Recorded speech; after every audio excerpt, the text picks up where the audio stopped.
When the first European settlers arrived in America, they weren't alone. Their ships were crawling with critters from all over the world, and just like the humans they followed, these tiny stowaways quickly made North America their new home. But they also encountered pests that were already here. Let's dive into 6 of the most troublesome pests that bugged the early American colonists. Imagine this. It's the spring of 1634 in Plymouth Colony. Suddenly, the woods erupt with an ear-splitting drone. Governor William Bradford described it as a constant yelling noise that threatened to deaf the hearers. What was causing this terrifying racket? Trillions of red-eyed, glassy-winged insects emerging from the ground. Bradford and the Pilgrims were witnessing their first emergence of periodical cicadas. This same group of cicadas, known as Brood 14, is still emerging every 17 years, nearly 400 years later.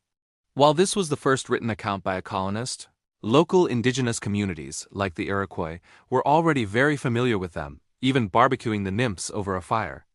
Next up, an insect we all know, and, well, we all know it. The American cockroach. Surprise, it's not actually American. It's native to Africa and hitched a ride to the colonies on trade ships in the 1600s, and it didn't take long for them to earn their nasty reputation.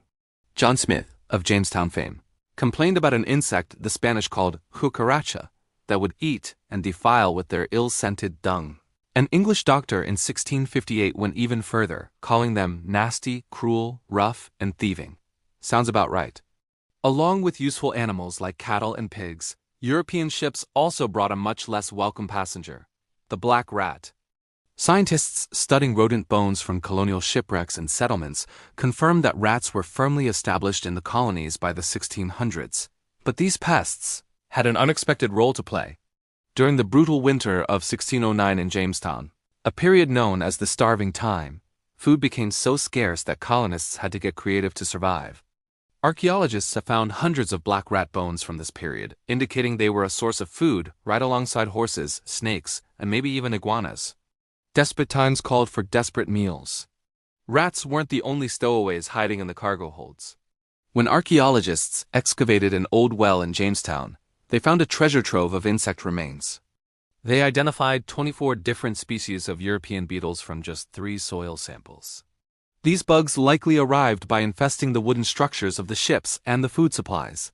There were beetles that fed on table scraps, beetles drawn to moldy wood, and one particularly nasty pest, the saw-toothed grain beetle. John Smith wrote that in 1607.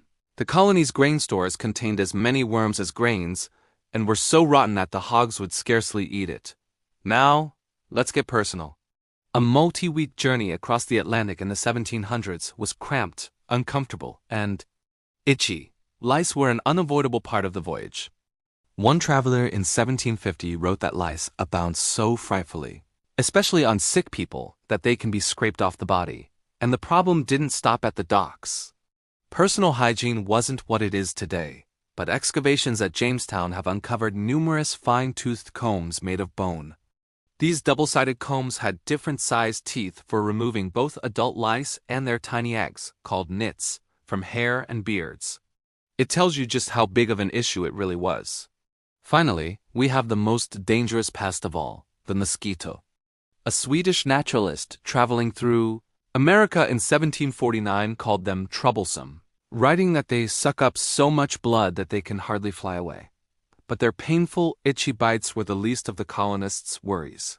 It was until the 1800s that the connection between mosquitoes and deadly diseases like yellow fever and malaria was discovered.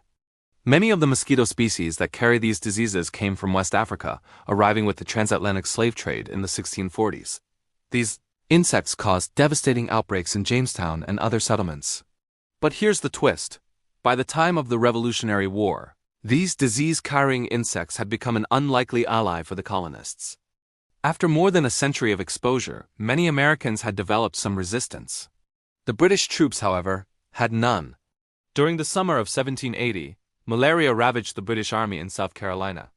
A year later, another epidemic broke out among British soldiers at Yorktown, leaving more than half of them too sick to fight. This forced a surrender that effectively ended the war. In a strange way, the tiny mosquito helped America win its independence. So from ear-splitting cicadas to disease-carrying mosquitoes, The early American settlers were in a constant battle with pests, both big and small. Thanks for watching. If you found this history creepy and crawly, but also fascinating, don't forget to like and subscribe for more stories. See you next time.